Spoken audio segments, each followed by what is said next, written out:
My country, Uganda, is a landlocked nation in East Africa. In the mid-1980s, some of the very first reports of HIV/AIDS came from here. And up until recently, our country has seen fighting in one region or the other for the last 50 years. I grew up in poverty and brokenness, and I am not alone. Most people here have similar tragic stories. The people of Uganda have a deep need for the good news of Jesus Christ, and I am one of his representatives in this place. But it can be difficult to reach people when they don't have basic needs, food, clean water, or reliable shelter. It is estimated that 1.5 million people live here in the capital city of Kampala, and over 80% of them live in slums. The children play in piles of garbage, and disease is everywhere. When it rains, the structures are sometimes washed away, and people are killed as their tiny homes collapse on them. Human waste mixes with the water that people drink and wash with, and cholera outbreaks result in widespread deaths. I personally sacrificed everything I had to fight these atrocities and tried to lead my church in doing likewise. But a few years ago, when the elders deemed that we weren't making enough of a difference, they started to withdraw the funding and efforts of the church.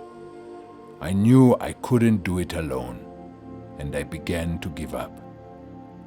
I was heartbroken, and I'm sure that God was too.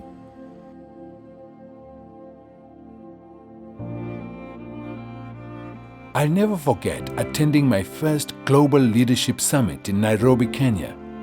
It felt as if the messages were prepared just for me. From the first session, I heard practical steps to immediately begin moving and influencing the people in my church. I was challenged and inspired as each speaker presented concepts that I desperately needed to hear. The GLS led to a dramatic change in my effectiveness as a leader and in the impact the church had on our community. We built a housing development on the property near our church, a significant improvement over the slums that people had been living in. These housing units have secure entrances and exits, clean water, a septic system, and proper drainage to handle the heavy rains. 150 families are living in much better conditions now, with more families soon to move into their new homes. And our church has a vision for creating affordable housing that could transform all of Kampala.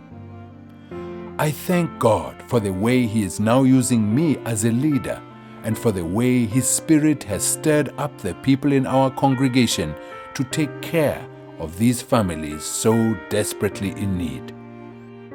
We are making a real difference here, and just as He did in the early church, God is adding to our numbers daily.